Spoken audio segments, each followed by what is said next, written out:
and welcome to India Market Open. I guess as global concerns ebb just a little bit, we're getting into the thick of the earnings season. So lots of local action that we'll be tracking this morning, crude as well as East Off. So a little bit of a positive Q. Yeah, good to have you back. Yes. And I'm all in green, so hopefully there is a recovery after 3 days. You know, just before we get to all of the global cues, guys, the biggest story this weekend that really caught my eye is the floods in Dubai. And Oman. And Oman, but Dubai insane because they caused it for themselves, right? It was a cloud seeding experiment. Actually, it wrong. wasn't a cloud seeding experiment that went wrong because they've seen the storms that happened because of cloud seeding. And trust me, I witnessed this mid-air. The turbulence on that flight, not good. So it wasn't cloud seeding? It wasn't cloud seeding because apparently people claim that they've seen what cloud seeding storms look like, and this was anything but that. Well, the jury's out on that, but it tells you about climate change and a whole host of other issues. Yeah. But But you know,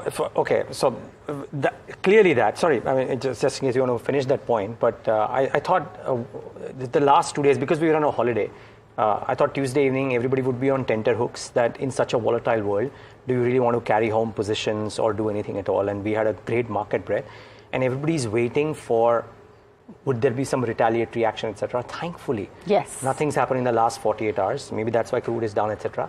But we had Jerome Powell come in and kind of spoil the party. As always. Yeah, well, we'll have details of Jerome Powell. Just to update, about an hour ago, there has been a Hezbollah attack on Israel, forces. 14 people have died. Yeah. Israel will retaliate. We don't know when and how, to what extent. But you know, the thing is that even though world politics and war is on, crude supplies are on as well. And that's why, as Niraj said, crude is down. Just an overview of what's been happening globally, and a bit of a mixed egg there, because you've had U.S. markets down, at least, the S&P and the Nasdaq down 4 sessions in a row, Dow down 7 sessions in a row, and that continued, in Wednesday's close as well. Dow futures slightly ticking up in the green as we speak. And it's the tech stocks that were leading that kind of a fall, at least overnight. NVIDIA at the top of that list, down about 4%, and leading those losses. Powell's speak has definitely been one factor that will weigh, and I want to pull out the specific quote from Powell that's important, because that's effectively resulted in what we're seeing as the chatter in the markets right now. That rate cut projection has been moved forward. End of this year, maybe even in calendar year 25. And that's because he says recent data is clearly not given us a great confidence, and instead indicates that it's likely to take longer than expected to achieve that confidence. So that's a very clear statement from Jerome Powell coming there. Not too much of an impact on the 10-year, though, I must say. Of course, ticking higher, 4.58% on the 10-year, but not great panic. Crude, likewise, again, not great panic. In fact, Brent cooled off about 3% and is at $87. The idea or the sense is, like we were saying, that Israel will retaliate, but perhaps not to that extent. And I'm just going back to what Vandana Hari told us, that in a way this has led to the end of that retaliation, because Iran hit back, nothing much happened, nothing at all happened to Israel, right? No fatalities, etc. So is that enough for both sides to tell their people that we've done what we need to? We'll wait and see. Just quickly pull up Asia and see what's happening there. Mixed kind of an open on Asia, and mildly positive. So maybe some of those fears are receding. Just pull up fund flows, since we had a day off in the middle, and how those fund flows looked on Tuesday before I hand it over to Niraj for the setup for the day. And FIs are continuing to sell, and that's consistently been the case. Another 4,000 crores odd in the last trading session. But all in all, I think that global cues overhang seems to have lifted a bit. Most certainly. I mean, yields cooling off, crude cooling off, dollar index retreating, all of these three things, if you don't construe this as a positive, I don't know what you could per se. So that is the one thing to keep in mind. Now, for our markets as well, in some sense, viewers, if you look at what we did on Tuesday, ahead of a holiday, like we were saying, people ideally would have been on tenterhooks, but PCR slipped to 0.76. Now, there is some sign that there is an indication that maybe things could turn around a bit, positive market breadth as well. So both of these factors, okay, we don't have the PCR at 0.76 and the positive breadth, both hint at maybe bottoming out possibilities. Now, do we see that today or do we see that tomorrow or the near term? Who knows? But certainly a small positive. In fact, the weekly options data seems to suggest that the bottom or the support is at 22,000, 21,950 or thereabouts. The highest put concentration is at that level. Remember, day before yesterday, it was 22,200. We came off from there 50 points lower. Some of those positions might still be existing, but if we retreat lower, then 22,000 is the key. But I suspect that in and around these numbers as well, if we indeed show some bottoming out, that could be a positive. And while Telecom has done well, selectively some of the defense names came to the fore. The weakness in IT just seems to suggest that the sector remains vulnerable to bad news as well as earnings expectations. I see no other reason for Infi to have come off the way it did, except for the fact that there would be expectations that Infi would probably not come out trumps really and do well, because Infi was the top loser in Tuesday's session on the index and in the IT space, and that tells you a story or two about how the market is approaching some of the numbers where the expectations might be weak. But clearly that's one big overhang. Thankfully, IT is no longer 17-18% of the weightage and therefore doesn't have as magnified an impact on the index as it usually used to do, but clearly a sector that is down and not quite recovering in the very near term for sure. You know, Niraj, perspective, because I've been away as well for the last few days. We've had 3 weekdays. We've had a flat sort of indication in the GIF Nifty this morning. A good reason that you will see a positive start. Does it seem more technically like a dead cat bounce, which means that if you're a trader, you may not want to actually open any fresh long positions until the 22,500 mark is taken out? And the wicks as well, I think that's the other sort of lead indicator of what the trend for the next few days at least will be, right? Yeah, and in some sense, exactly what people are saying, that don't buy the bounce, but buy when the trend starts forming. Which is not happening just yet. Which is not happening just as yet. Do we see the trend forming at some point of time? With all that's happening around the world, difficult to call it really. Right? And which is why I think smart money is saying we are going bottom up. And we'll buy stuff. For example, a lot of calls on Vodafone, right? We'll talk about it in detail, of course. But a lot of calls on bottom-up stock picking. But on the market trend, everybody's nothing's staying changing. away. And the currency as well has been so volatile. We've seen weakness. Of course, the good news is that the fall of the rupee comes in at a time when India is sitting on record levels of foreign exchange. Remember, there was intervention as well by the regulator where he came in and supported the currency. That invisible hand happened on Tuesday. But lots of moving parts. Tough to call whether it's risk on and risk off trade, because you've got risk assets doing okay. You've got risk off assets like gold as well that are holding themselves together. So lots of moving parts. Today you will see a recovery in terms of trade. Implied Nifty is indicating to a very flat start, but Asian markets aren't doing too badly, and the fact remains after 3 days of weakness, a little bit of a dead cat bounce at least is what we are expecting in early hours of trade. Now, whether this gets sold into or bought into is anybody's guess, but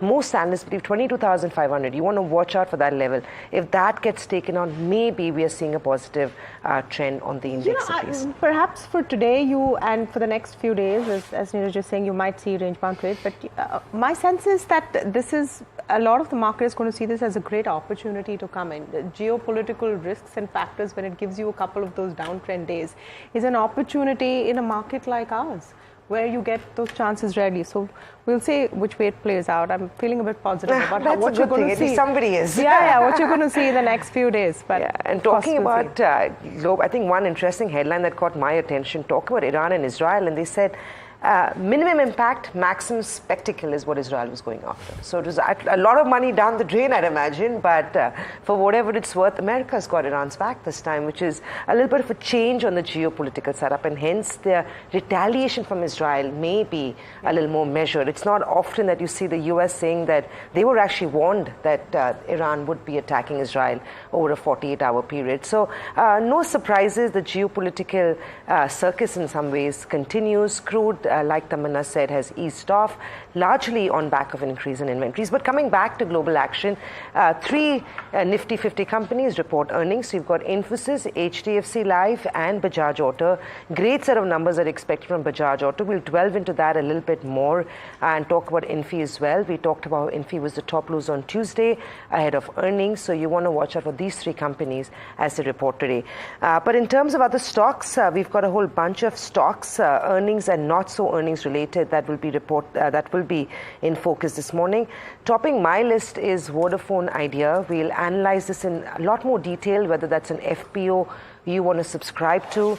A lot of brokerages, in fact, FL Securities has also upgraded the account on back of these fundraising plans. Actually believe that this FPO may be something you want to consider. Others believe, of course, the fundraising will not change the fundamentals of the company. But let's take you through what happened.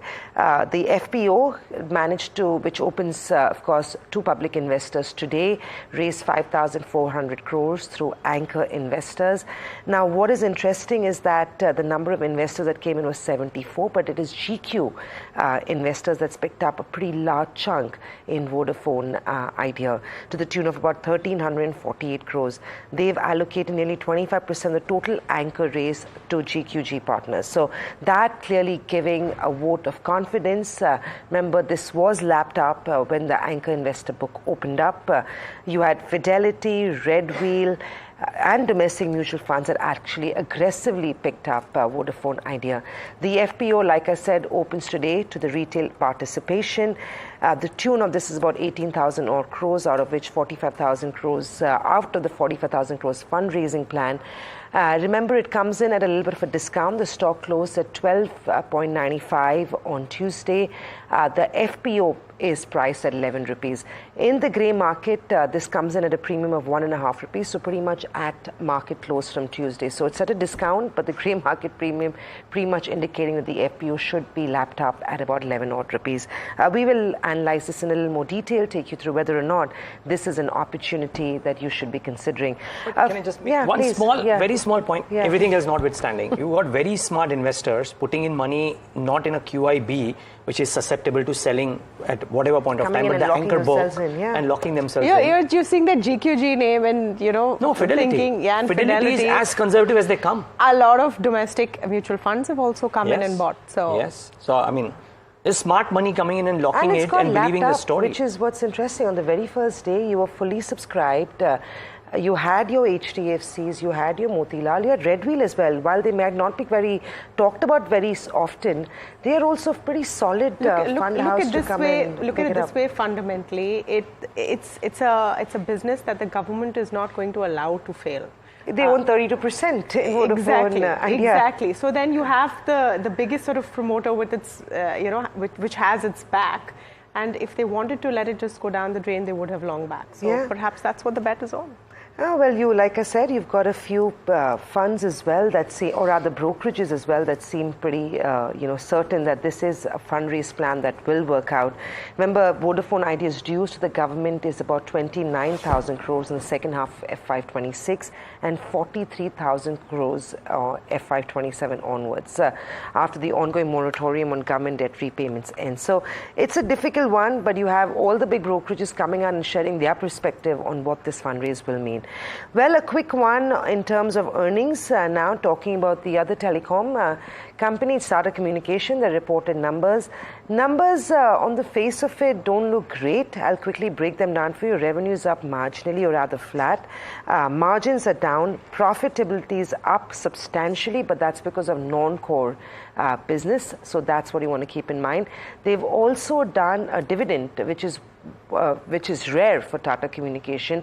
Of course, it's 16.5 odd rupees, not very significant given the price of the counter, but nevertheless, in terms of communicating this conversation, they have given out the dividend of 16.5 rupees. We will talk to the management on the show in the next after market opens to get some understanding of what lies ahead for Tata Com. Apart from that, a quick mention on Brigade. These guys seem to be making record after record, history after history. Once again, their pre-sales have come in at record numbers for the quarter at 6,013 crores, more than likely the stock will see a gap up along with Suntech Realty this morning, guys. Yeah, the South-based real estate players are really, now redefining sort of the move, Prestige and Brigade. All right, quickly through the list of stocks that are on my radar. ICICI Lombard for one. Good set of numbers. Their Q4 FY24 consolidated numbers year on year show a gross direct premium income up 22%. That's strong. Profit after tax up 19%, tad lower than expectations, but not too bad. Combined ratios at 102% have dipped as expected, positive for the stock. Jefferies and HSBC both have notes out this morning. Both are positive. Jefferies has given a buy rating of with a target price of 1950. That's about 18-20% premium from the current market price. HSBC has a target price of 1990. So you're likely to see some up moves on an ICICI Lombard today. Ambuja Cements is the other one that I thought was interesting. The Adani Group has increased its stake to 70% from 63%. Of course, standard disclosures there that the channel you're watching is owned by the Adani Media Group. The infusion of additional 8,000 crores into the company, 8,339 crores to be specific, and about 20,000 crores under warrants. So fair bit of fresh investments could boost that stock a bit anyway. And Ambuja and the entire cement pack is going to be in focus, ahead of the elections as it becomes clearer what the new government, the likely new government, as per poll reports so far, wants to do. And if you have a policy continuity, there's going to be a huge amount of infra spend. So anyway, cement is a space to watch. Patanjali Foods I'm going to talk about because I found the story astonishing. To be honest. So on the close on Tuesday, and I just want to pull up what happened to Patanjali Foods, that 5% uptake you're seeing is because of an exchange filing where the company said that GQG's investment in it had been pushed up to 9%. And that's why you saw that big spike in that intraday chart. Now, after markets closed at around 4 o'clock, there was another filing saying that that was a typo. And this investment had not increased. The stake is actually just at 1%. So you might see a pullback there. But it's an expensive, you will see a pullback there, but that's an expensive typo. It's an expensive typo, and I think some answers will be expected by investors. I mean, that's quite a slip. Those are few. And of course, a lot more, but Niraj, you start. No, just so very quickly. Adani Enterprises also could be in focus aside of Ambuja because aside of the fact that the family is putting money in Ambuja, Adani Enterprises is going to invest about $5 billion in the next 5 years in the data center business. So again, standard disclaimer, of course, the Adani Group owns NDTV, watching NDTV Profit, but watch out for Adani Ent in the session today. That's a big play in the data center side and commitment coming in through Adani Enterprises. Remember, that's the incubator arm of sorts of all businesses that the group takes. Watch out for Ent today. Watch out for TARC, which is the split from Anantraj. So they call it the Anantraj company TARC. But look at the numbers. We're talking about Brigade having a 50% uptick YOY in pre-sales. Look at TARC. Highest ever FY24 pre-sales, which is up 200% for them. But Q4 was, a reckoner of sorts, 600% uptick. Of course, the base matters. But still, for that market cap, to have this kind of a quarter four is exceptional. I mean, their annual collection was 415 crores. Won't be surprised if this stock has a bit of an uptick in addition to Brigade Enterprises in the session today. But if you will hear Brigade on NDTV Profit at 9:45, so I want to stay tuned for that as well. And from amongst multiple brokerage notes, there is Goldman, which has come out on Power Utilities. There is CLSA on HDFC Bank, etc. I thought the one that stood out for me was HDFC Life. Citi, note on HDFC Life. Ahead of numbers, they've upgraded the stock to a buy with a target price of 720. They say it's underperformed ICICI Prudential, Max Life, SBI Life, Nifty by so much over 3 months, 6 months, 1 year. And now things might get resurrected. My point is just ahead of the numbers for the brokerage house to upgrade HDFC Life is an interesting timing. Could be interesting to see what HDFC Life does in this session ahead of numbers. And we're going to be hearing from them ahead in the day. Yeah. So that should be great as well. Just a couple of more very quickly. Biocon, I found this interesting. They've signed a pact for generic Ozempic commercialization in Brazil. That's a race which every pharma company around the world wants to be in. Paytm got its NPCI nod to migrate users to new bank. Could be sentimentally positive, though we knew it was coming. Power Grid has approved raising up to 12,000 crore rupees via bonds. But let's get to the big global picture. And we have today with us a very special guest, Dr. Edward Yardeni, President at Yardeni Research, joins us on the show. Very good morning to you from where we're sitting, Dr. Yardeni, and great to have you on NDTV Profit. Let's begin with your take of what's happening right now. So quite a few things have happened, and I think one sort of talking point or tent pole we can start with is the IMF now turning slightly positive on the global economic growth. They've upgraded that figure by just 0.1%, but they're saying that the global economy looks like it's set for a soft landing. Do you think there's a perceptible change in outlook on how things are going in that direction? I think where one can be particularly optimistic is on the U.S. economy. That's where we've had the upside surprises. That's where we've seen a tremendous amount of resilience of the economy in the face of very tight monetary policy. The European Central Bank has also tightened monetary policy, but Europe has been really more in a, I don't know if it's a soft landing. It's almost a growth recession. It just hasn't been growing. China, I think, has got problems. I don't believe the data that's come out on China. They said that their growth rate was 5.3% in the first quarter. It just doesn't add up to me. And even some of their other data on industrial production and retail sales looks like weaker growth. I think China's suffering from the bursting of a major speculative bubble. So when you add up Europe, China, and the U.S., and let's throw in India, of course, because India is doing very well, I think the IMF is right. I think we're looking at soft landing for the global economy. It's looking a little bit better. Partly because the ECB is likely to lower interest rates, which will help to revive some growth in Europe. And the big problem is the Chinese are stimulating their economy in the old-fashioned way by stimulating manufacturing and exports, and that's creating deflationary pressures in the world. But that's down the road a problem. For now, it could be another reason why the global economy might be doing a little bit better. Just let's talk about China specifically for a second, Dr. Yardeni. How concerned are you with what's happening in China and the cues coming out of there? When you say that they're trying to fix things the old-fashioned way also takes some time. And as of now, if you look at all the high-frequency indicators, your consumption indicators, China is looking worrying, isn't it? I think China is in a recession. I think they have a depression in their property sector. The property sector, when it was booming, accounted for 20 to 25% of their economic growth, and that sector has a speculative bubble that's burst, and it's a very, very significant negative wealth effect on consumer spending. I mean, think about it: that a lot of Chinese individuals, households, put their savings into apartments that have been empty. But they felt that these prices were going to go up. Well, they're actually going down. And on top of that, the stock market's been awful for the past couple of years. So there's a huge negative wealth effect on consumers.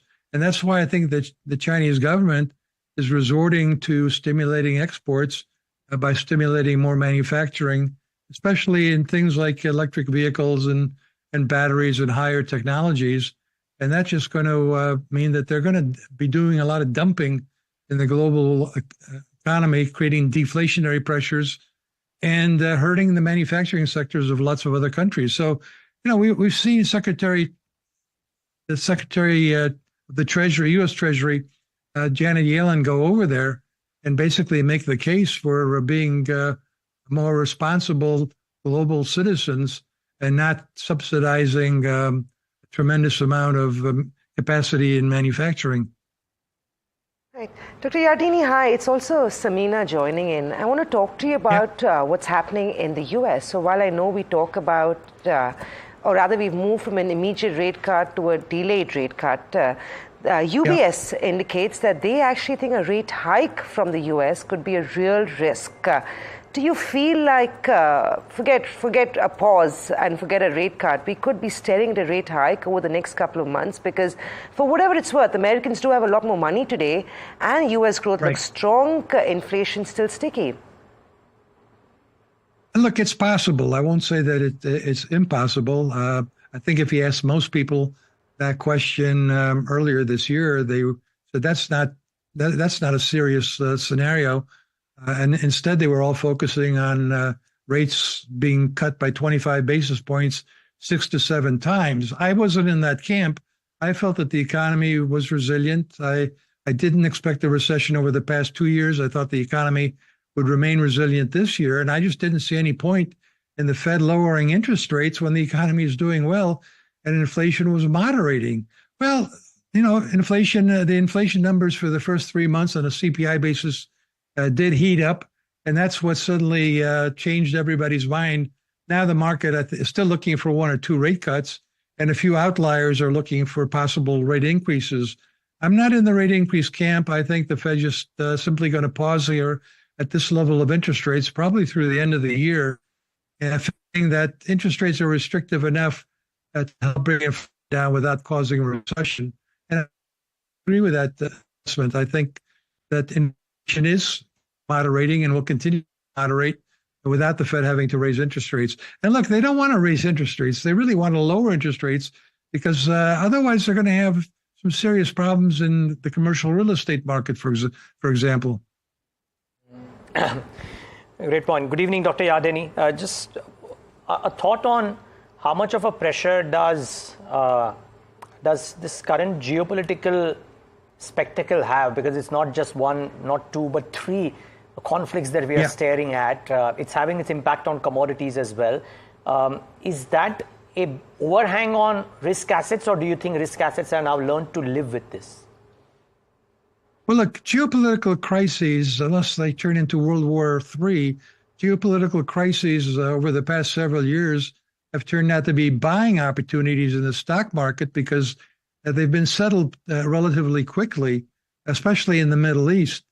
In this situation, I think we've got a very serious problem with a war not just between Israel and Hamas, but let's face it, it's the war between Israel and Iran. That became clear on Saturday when Iran launched the attack on Israel. But Israel is at war with the proxies of Iran, and now it's basically directly at war with Iran. And that has the potential for certainly disrupting oil supplies. It hasn't really happened so far, but there has been a geopolitical risk premium in the Middle East because of the Middle East situation. And that's not all, unfortunately. We also have this horrible war between Ukraine and Russia. And the Ukrainians right now seem to be sort of on the back foot. And what they're doing is they're scrambling to produce more drones to do more damage to the Russian oil industry.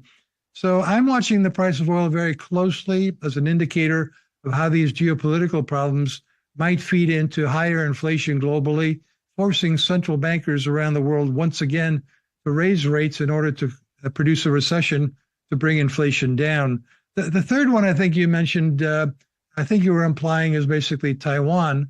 I think China's weak economy has one positive for us anyways, and that is it probably reduces the likelihood of any imminent, immediate attack by China on Taiwan. I think China's economy couldn't really would do terribly if they started that war and they were hit with sanctions.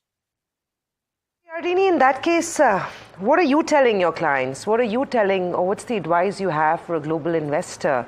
Is it risk on or risk off trade? Are you buying equity, commodities, or are you buying gold and the dollar? Where does the bias sit at this stage? Well, all of the above, and let me be more specific. There's only that much money, Dr. Yardeni. Well, actually, there's a lot of money. I mean, there's $6 trillion just sitting in money market funds earning 4%. So there's a tremendous amount of liquidity in the systems. But to your point, there is obviously some limit to how much money can be put into the markets. I've been recommending really since November of 2022 that investors become fully invested. I thought early on that the bear market was over in the U.S. and around the world.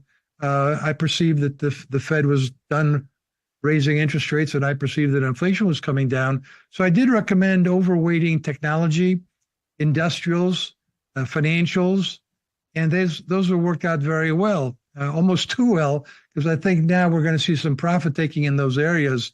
Meanwhile, I've been recommending overweighting energy as a shock absorber against geopolitical risk, and I would still overweight energy, and I would do some precious metals as well.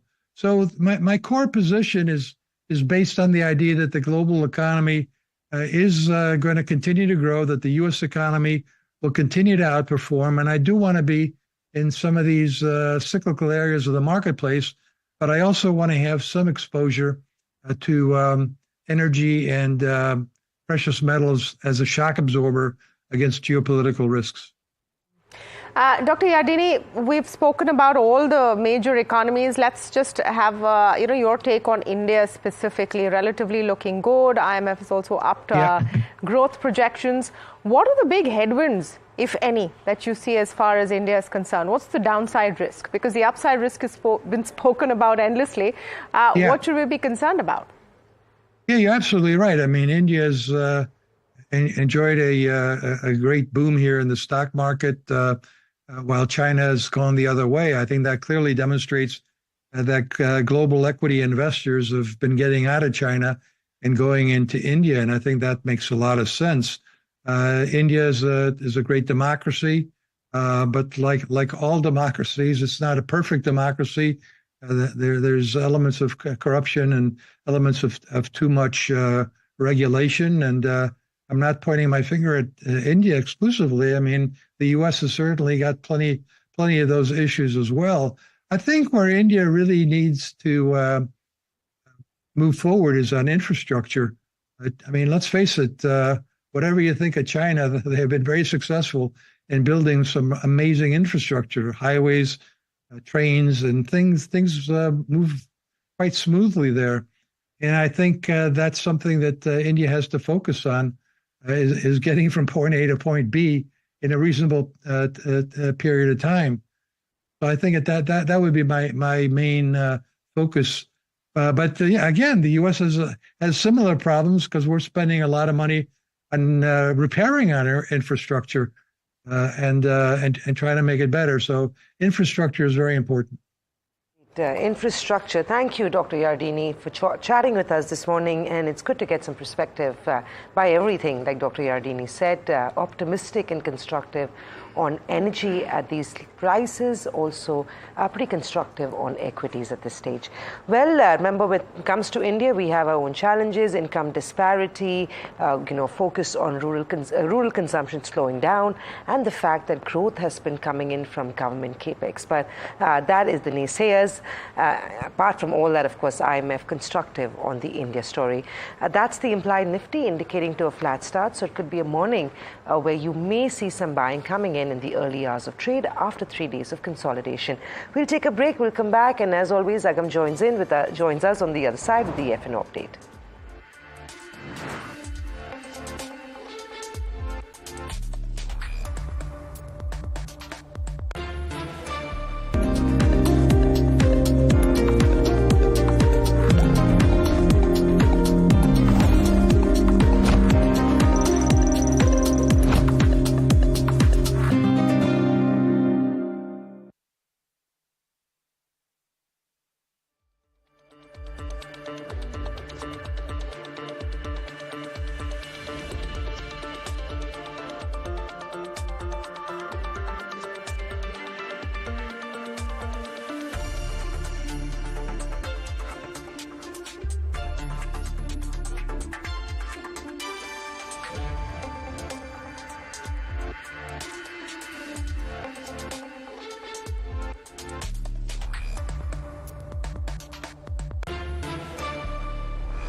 Welcome back. This is India Market Open. We are taking stock of the futures and options space and how things have panned out over the course of the last 3 trading days, in fact. Now, well, Tuesday was a little bit of a day when we saw weakness coming in, where in fact the indices came off by about 0.5%.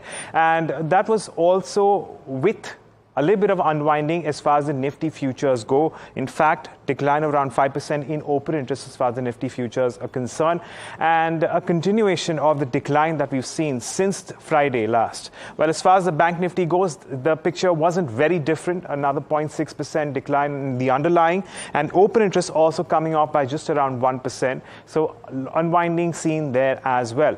Moving on. Well, today we are looking at the weekly options expiry for the Nifty 50.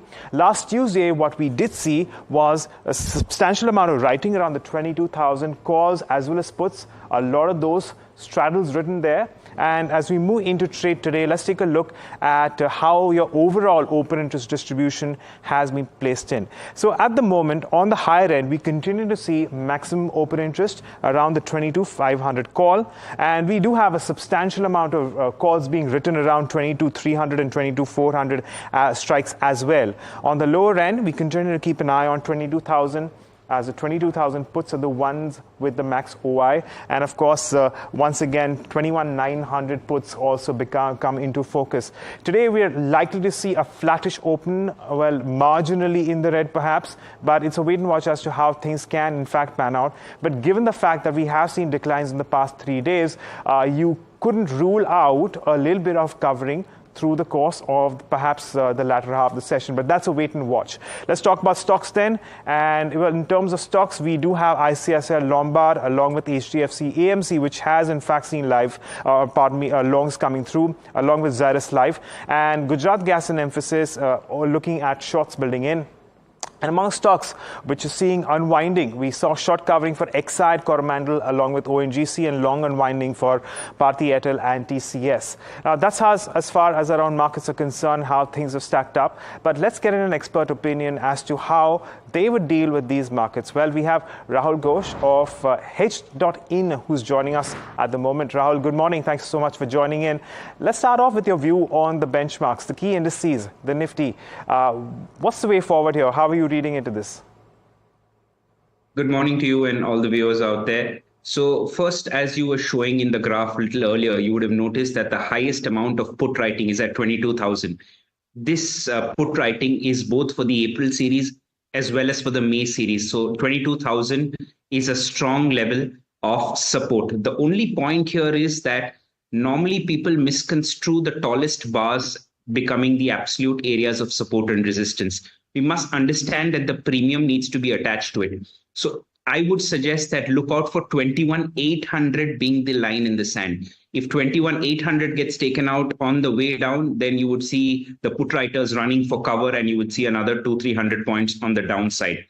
To go long, you could see a dead cat bounce, which would be a technical adjustment to all the shorting that has happened. People may be looking to book profits. But to go long specifically, you should look for a bullish closing only above 22,500. Before that, I wouldn't suggest venturing out and going long with respect to the Nifty. With respect to the Bank Nifty, we expect a little more sideways movement because of short straddles being created around 47,500 and the 48,000 level. So no runaway rally expected there. No big downside also expected there, looking at the open interest positions that are currently being built. Okay, so Rahul, how are you deploying options, at least as far as the Nifty is concerned? How are you playing this? So the bias has, there's a tinge of downward bias in what is happening currently. But yes, there is a chance of a bounce and a sideways movement as well.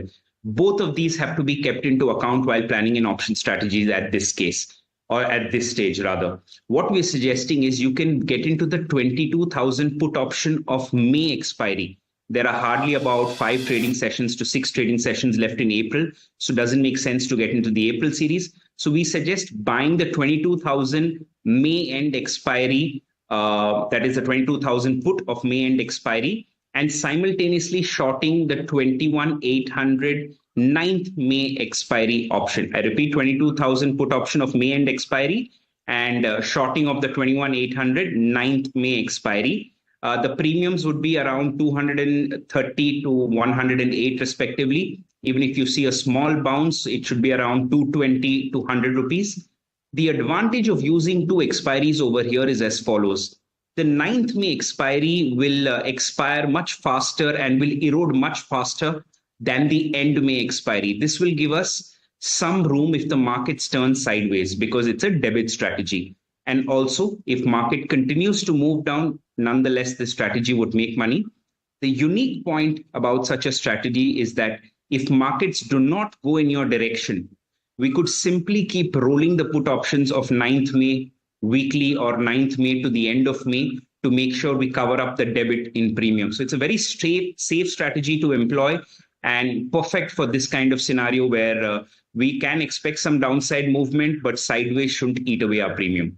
All right. Okay, that's a really, really good way to play the current circumstances as far as the Nifty is concerned, where Rahul is in fact looking at two different expiries and not just one as far as the Nifty goes. But Rahul, you also have Tata Motors in focus. How are you deploying option structures here? So while planning a stock-specific structure over here, we looked at Tata Motors because it had momentum on its side, and we needed some room for the strategy to also play out. Currently, Tata Motors, if you look at the chart, it's consolidating. It's had a stellar rally, but after the consolidation, it can be ready for its next move towards the upside. However, looking at the current texture of the market, if our view does not pan out, it's very important that our losses are kept minimal. So we've planned a butterfly strategy. It's called a call butterfly in Tata Motors. What we've done is whenever Tata Motors crosses the 1,000 level, we can go ahead and buy the 1,040 call, sell the 1,060 as well as the 1,080 call. When you buy the 1,060 call, the premium would be around 24-25 rupees. And by selling two call options, the credit you will get would be around 32-33 rupees. And last, to hedge the second naked sell leg, we would go ahead and buy the 1,100 call. So I repeat, 1040, 1060, 1080, and 1,100. 4 strikes involved. Capital would be less because the trade is completely hedged. Whether Tata Motors remains sideways or Tata Motors moves towards the upside, the trade makes money. The biggest advantage in planning a strategy this way, if your view does not play out, if Tata Motors does not move to the upside in the month of May, the loss is restricted to only about 3,400 rupees. And what's even better is that you can simply do a roll down of the 1060 strike or the 1080 strike and make that loss about 2,700 rupees against a return of about 15,000-20,000 from a risk reward perspective plays out very well. Sure.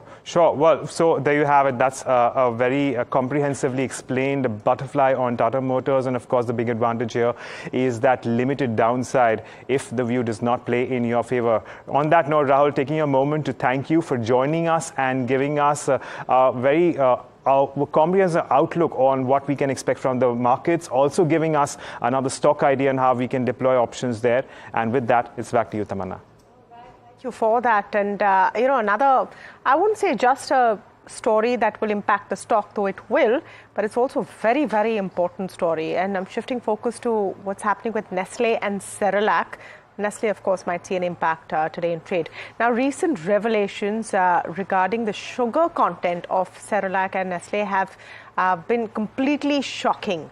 Effectively, these products meant for infants and babies in some markets, including in India and other South Asian markets, have had more sugar in them that is permissible. Sesha has more details on the story.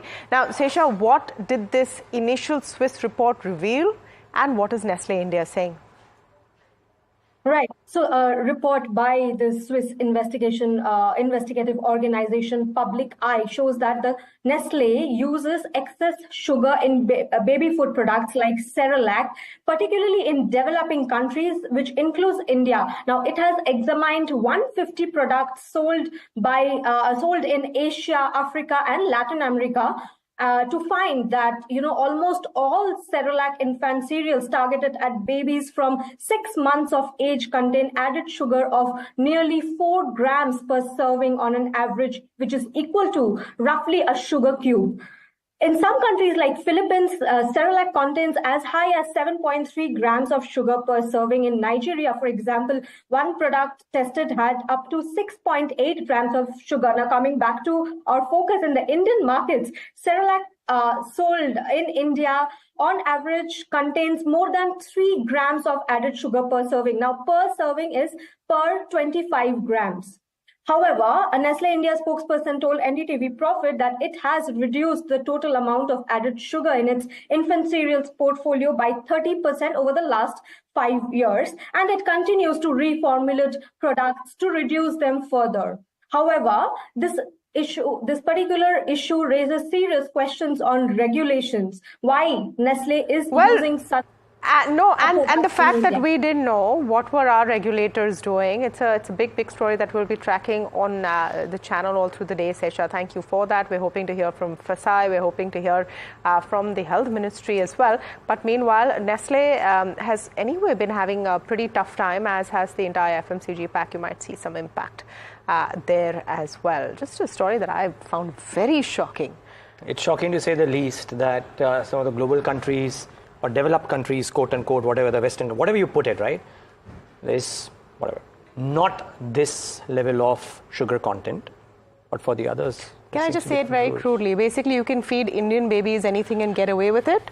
If that is the idea, well, then that needs to change. It certainly needs to change, and in some fashion, maybe the market's verdict today could also be a sign of that. I don't know what will happen, but I would suspect that this should lead to some repercussions to the stock price today. Yeah. Right.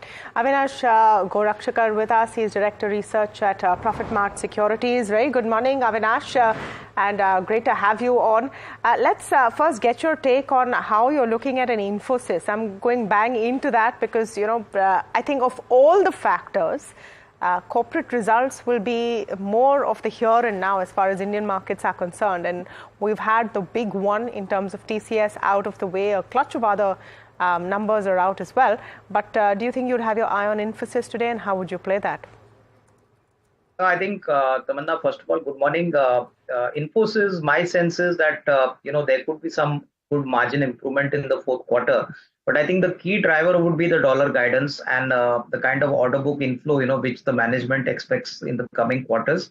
The headwinds, from the US market still continue to be quite challenging. And I think most importantly, the markets would be looking at the kind of commentary the management would be playing out, for the first 6 months. My sense is that any meaningful recovery would be coming post-September.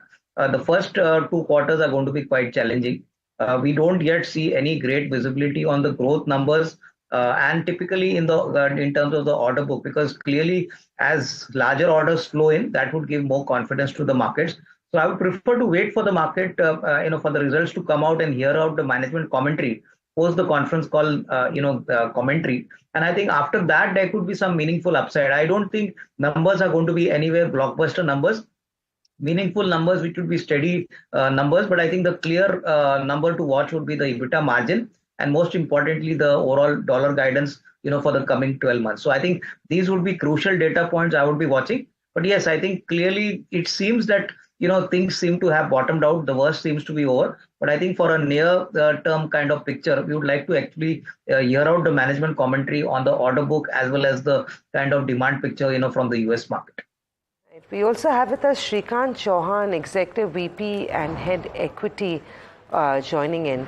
Shrikant, good morning. We were discussing Infosys with Avinash. Do you have a strategy on Infi this morning? Tuesday, of course, seemed like it was rough, and today there is the earnings anticipation that will be on the counter. How does one trade Infosys? Yeah. Good morning, everyone. I think, Nifty is very clearly into corrective mode.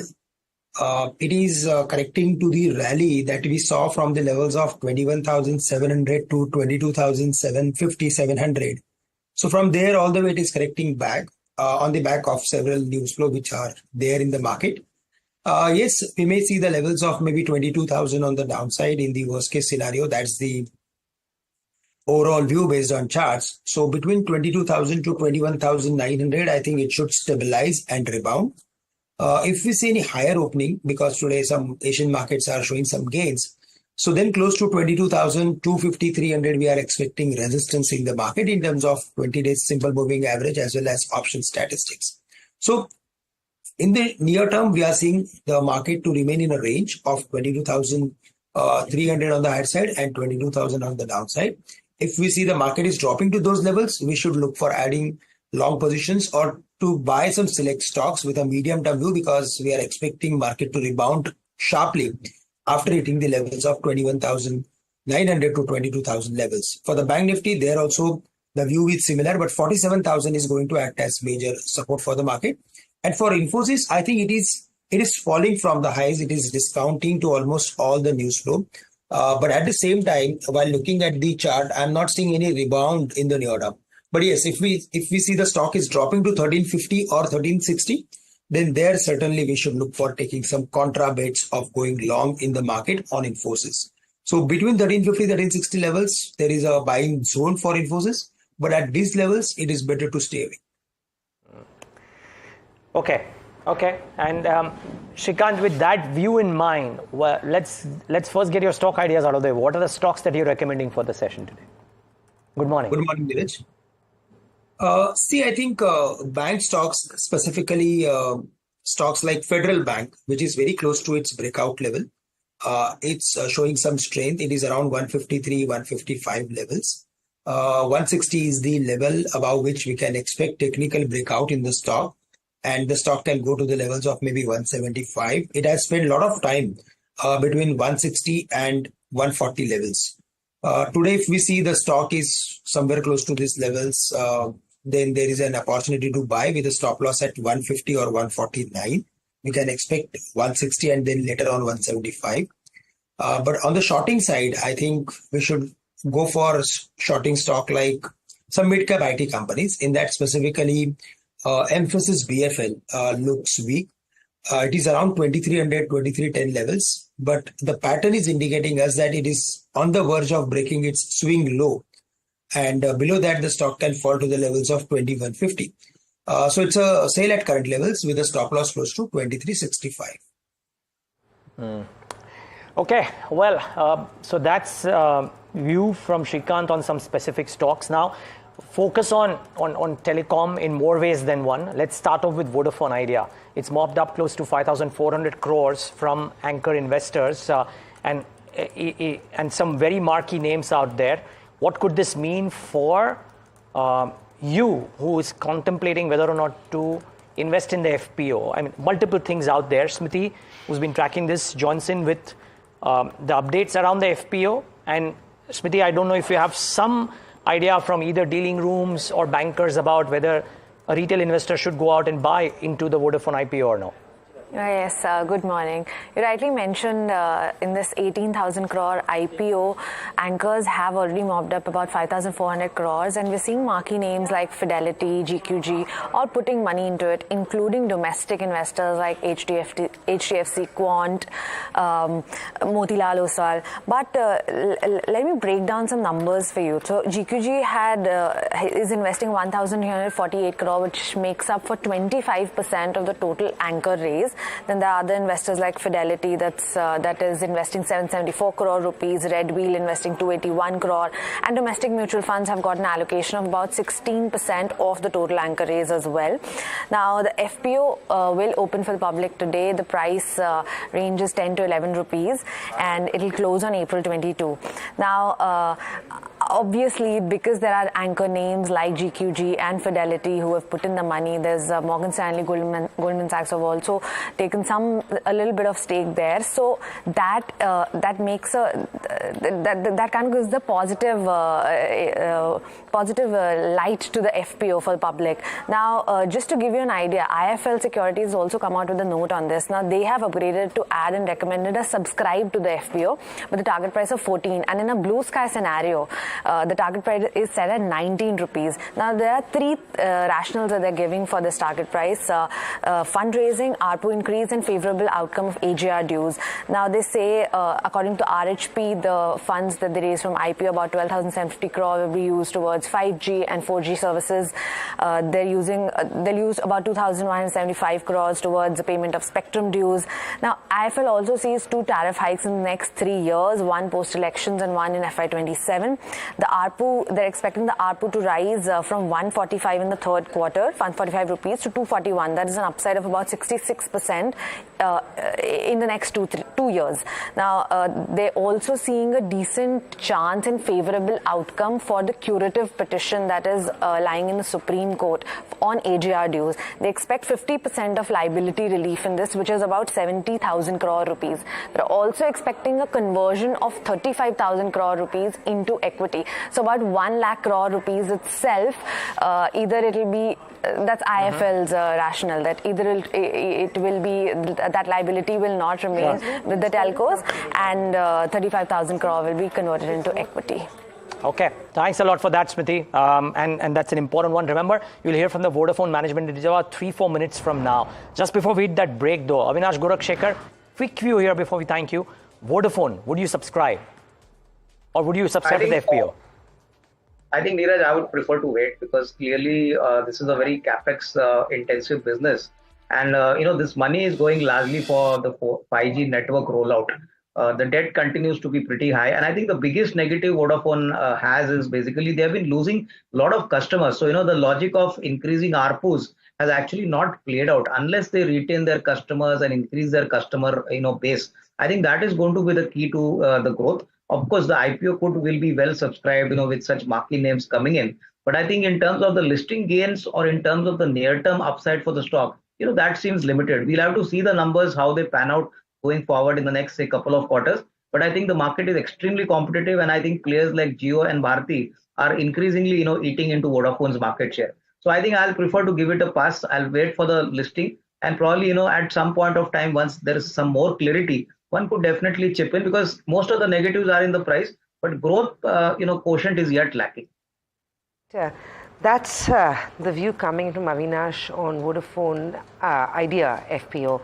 We'll slip into a break. We'll come back. We'll continue tracking and gearing you up for trade this morning. It's going to be a flat start on the index, but lots of stock-specific trade that's going to keep us busy. So we'll take a break and we'll come right back.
Niraj, just a minute odd left for pre-open rates to hit, and in just a bit you're going to hear from the Vodafone management on what they plan to do with their FPO proceeds and how they plan to really revive that company. Shrikant Chauhan is with us. Shrikant, I don't know if you have a quick take on Vodafone before we get into that interview.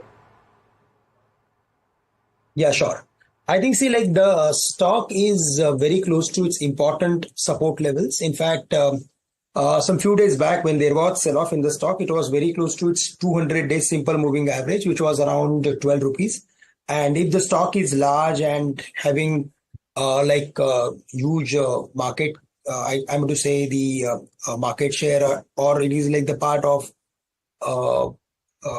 A group or NSE 100 shares, then most of the time we see that buying emerges at important averages. So after hitting these levels around 12, we saw a recovery in the stock, and it is somewhere close to 13 levels. Now, what is important is that around 14 levels, the stock is having multiple resistance in terms of short-term averages. So yes, I think 14 and 12 is the range. Okay, Shrikant, thanks so much for that, but we'll have to keep it with Vodafone Idea and go across to my colleague Sajid Mangat, who spoke to the CEO, Akshaya Mundra, about the company's revenue expansion plans and more. Our revenues have been improving, 4G subscribers have been improving. The investment should make that improvement more meaningful rather than the gradual trajectory which we have seen without investments. In terms of where the investment will help us significantly is to help us arrest the loss of subscribers because of lack of 4G coverage.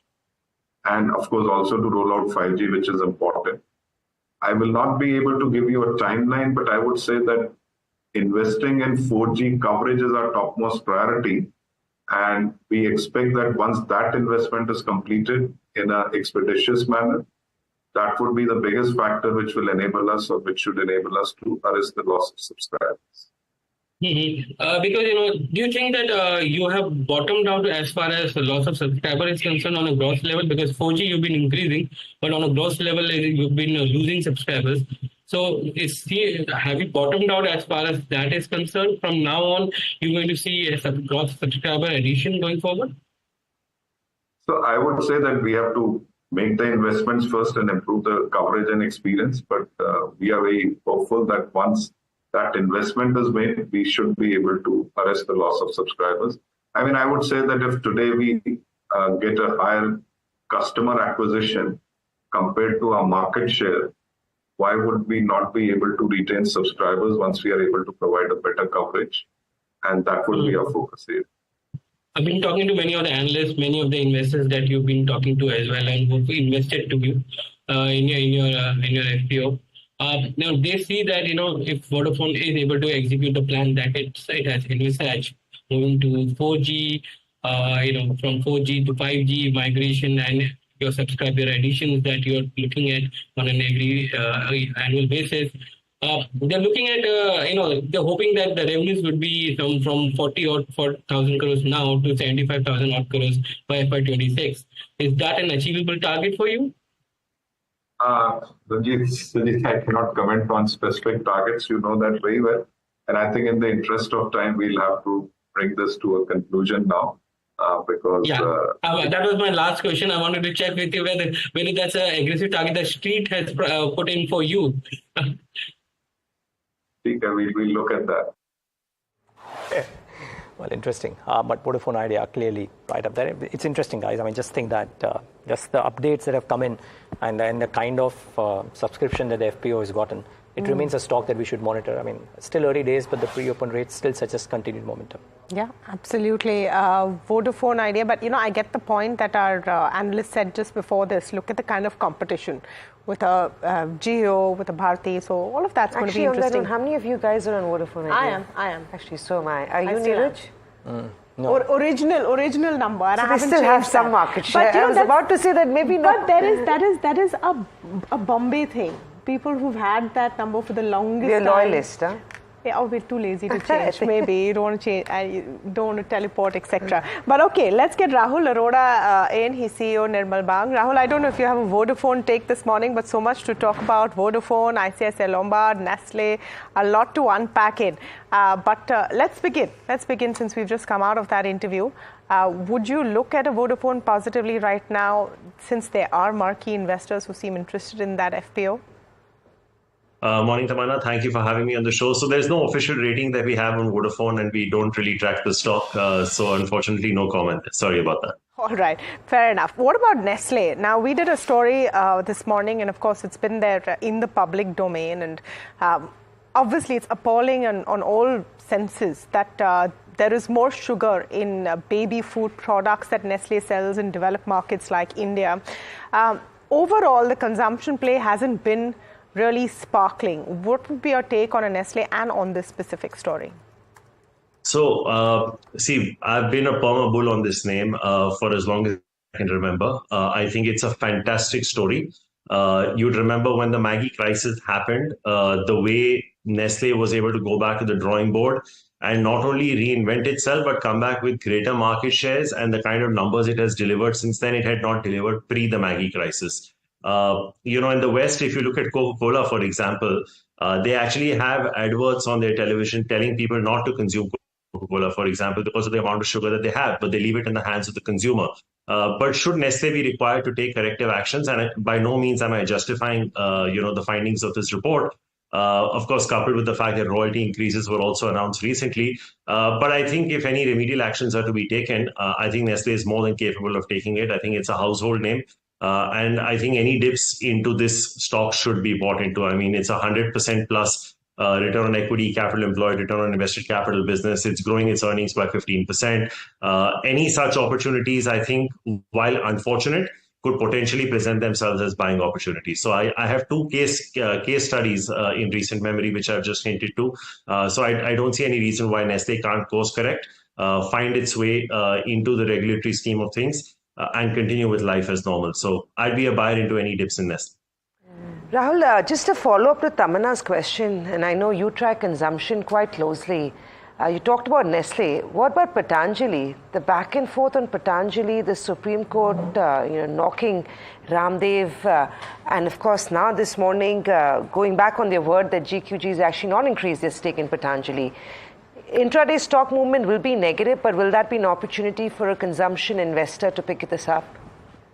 No, Samina, this is not a name we've liked from day one, and it's not a stock that we would recommend anyone holding. In fact, I would buy all their competitors but them. I think their competitors have a much stronger track record in the public markets in terms of disclosure, corporate governance, product acceptance. So, we've looked at this company closely from time to time.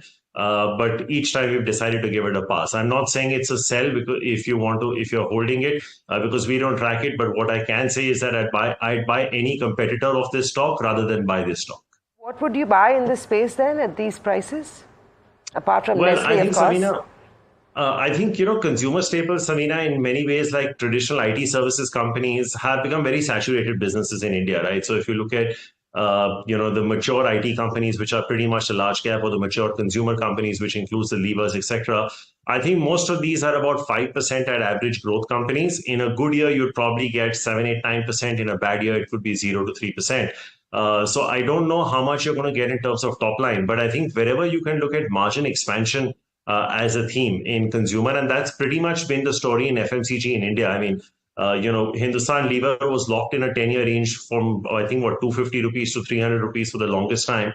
But then from the journey from 300 to 3,000 was because the margins went from 14, 15% to about 24, 25%, and the earnings compounded at about 17, 18%. I think that story might continue in the foreseeable future for consumer. And I think in that backdrop, some of the stocks that we really like would be United Breweries. I think that presents a very significant opportunity in terms of margin expansion, and the fact that we're in peak summer season, you have an IPL going on, which will lead into a T20 World Cup.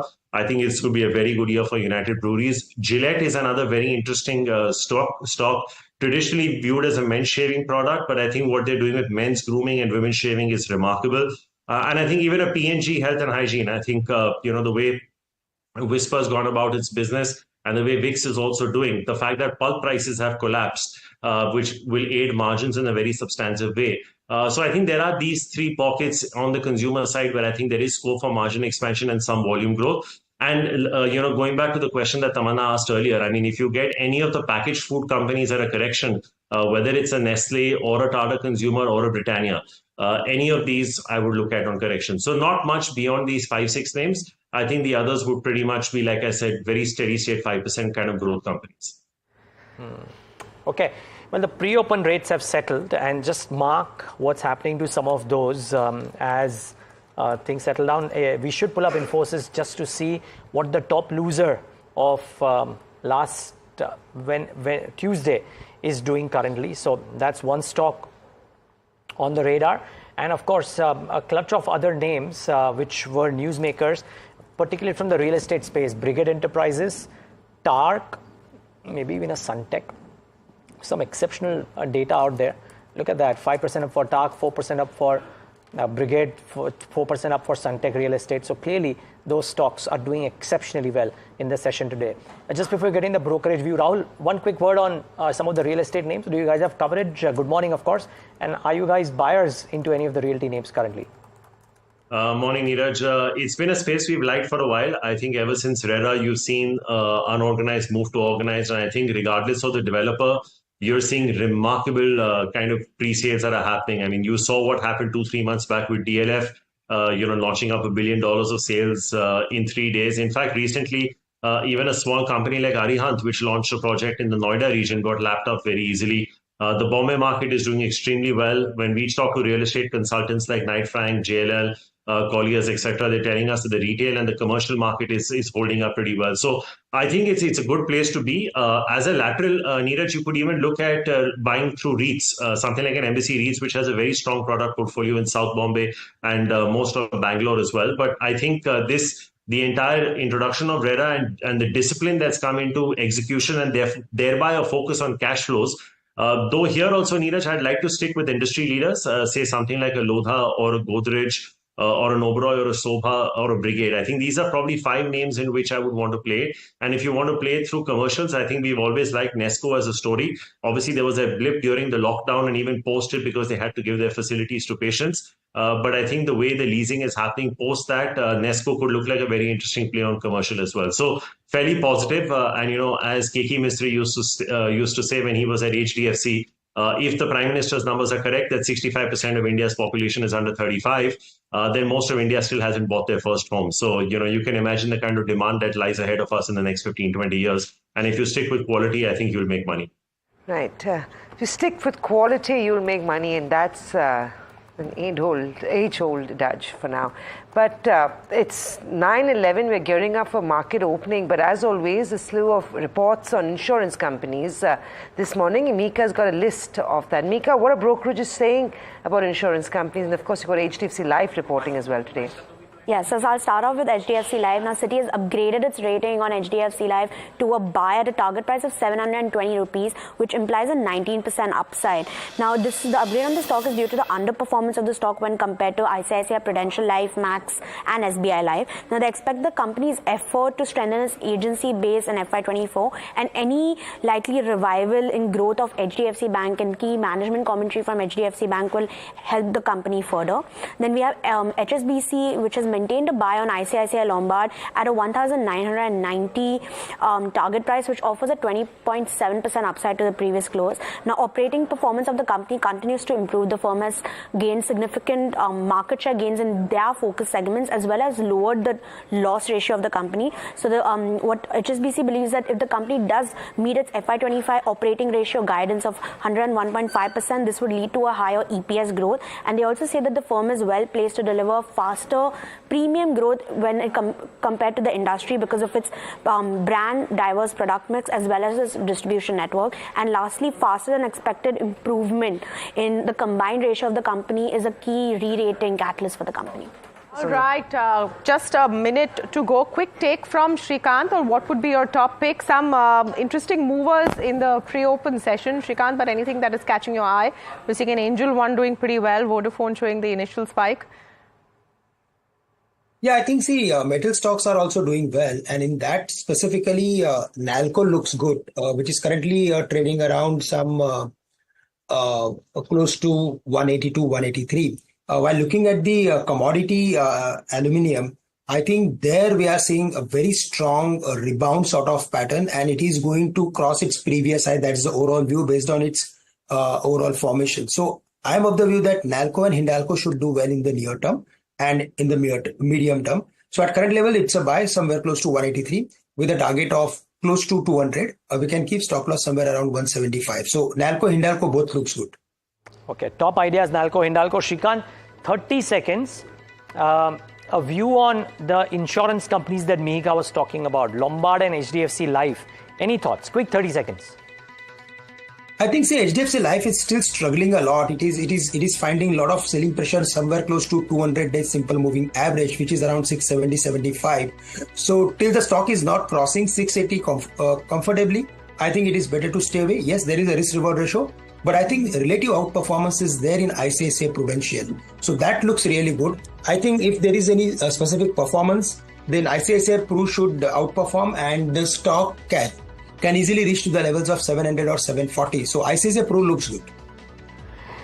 Okay, gentlemen, stay on. We'll just take in the market open. 9 seconds left, and it promises to be a start which is not bad. Let's see if the broader markets continue to outperform the way they did day before yesterday. But here are the first rates. About 1/3% for the Nifty, not bad really, just about in line with what was anticipated by the GIFT Nifty. Nifty Bank about 0.5%. IT might be sulking, but mid caps and small caps 0.67% for the mid cap index, small cap index 0.84%. Clearly, we have solid market breadth. IT2 not too bad. Interestingly, bring up the heat map and let's see what's moving and what's not. A lot of green, very little red. Nestle sees pressure. 1.62% lower. There is weakness in HCL Tech and Tech Mahindra, but Infosys is off the losers list, which is great for Infi because it was down in the dumps the other day. Power Grid reacts to the news point around the distribution for 2 states, 3% higher for that one. BPCL up, HDFC Life on that city upgrade, I reckon, up 2% ahead of the numbers, and metals are doing well. Hindalco, Tata Steel, both of them up in the green. There is strength in Adani Ports. No war in Israel is great news.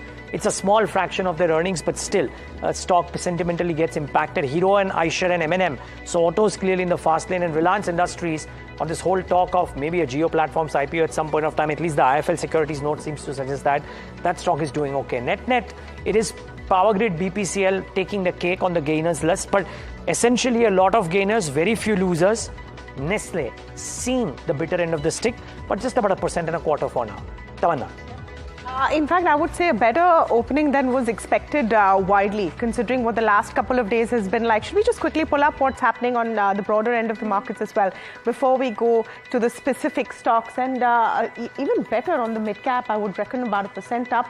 Small cap also doing pretty decently this morning. A lot of the news flow and reactions you're seeing in the first few minutes of trade have to do with numbers. So I'm going to pull up Angel One and Just Dial, both with quarterly numbers which were good. In fact, all of that is seeing earning impact. And Angel One, Tata Comms, Just Dial, all of them up in the green. But Just Dial there has paced ahead even of Angel One on the back of their numbers. A few other stocks that have been on our radar, and let me just pull up ICICI Lombard as well, because if earnings is going to be the big trigger, then you're seeing that with ICICI Lombard up about 2.5%. Patanjali Foods is something that we've been tracking, and their clarification is bound to see a downside, but not that sharply, if I'm being honest, just about 1.5%, considering you had a 5% jump up on the claim that GQG had upped its stake, and then they of course clarified that it was a typo. Biocon is something I'm going to pull up. They are signed a pact for Ozempic, that's semaglutide commercialization. It is in Brazil, but remember, this is the fastest growing drug that the world is looking at right now. It's a weight loss / diabetes drug, 3% up on the Biocon stock today.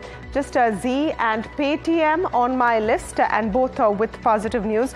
Z is interesting. They've withdrawn their charge against Sony in the NCLT. Why are they doing that? Are they renegotiating? That's the buzz on the street, but mildly positive.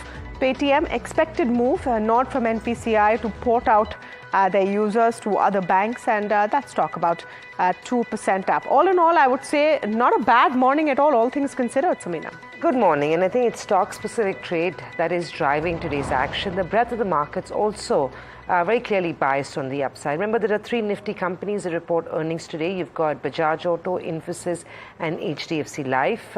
HDFC Life and Bajaj Auto both are trading with a positive bias. Infosys looking a little bit on the edge ahead of its earnings. Across the broader markets, it is all about earnings reaction. So Just Dial and Angel One that Tamanna highlighted for you are turning out to be your top gainers in trade on back of numbers that were largely in line with expectations, but the markets are being pretty generous, at least with Angel One. The stock is up 5% as we see it, despite the fact that margins have been shrinking. But I guess the strategy of Angel One remains to acquire market share before they focus on profitability so as much.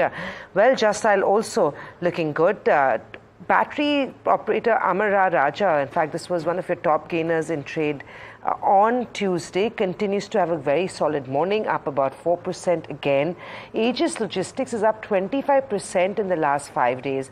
The stock, which was your biggest gainer in trade on Tuesday, or the third biggest gainer in trade on Tuesday, is up another 4% this morning. So the buying continues for some of these names across the broader markets. Well, apart from that, Brigade and Suntec Realty, both of them reported record pre-sale numbers. Brigade is up 4%. We will be talking with the management very shortly on the show. Suntec Realty as well on back of those record pre-sale numbers is up 2% in trade. OMCs aren't doing too badly, so BPCL, HPCL and IOC are having an okay-ish morning on back of crude easing off a little bit on higher US crude inventories. BPCL is up 4%. Actually, it's not a small gain. IOC is up 3%. HPCL also may not be lagging too far behind, 5% on HPCL. So I think if I've got to pick a sector for the morning, it might be OMCs. Crude rolling back just a little bit is looking or leading to a strong trade for some of these OMCs that have been reeling under pressure. 4% on BPCL, 5% on HPCL, and IOC up 2.5%, 3%. GAIL is also up 3% but battery manufacturers are looking good. You've got Exide as well, that's up 4% after a 14% up move that we saw in trade on Tuesday. So all in all, it's a solid morning with lots and lots of gainers. Sterling and Wilson, which I don't know why, but is up about 2% as well.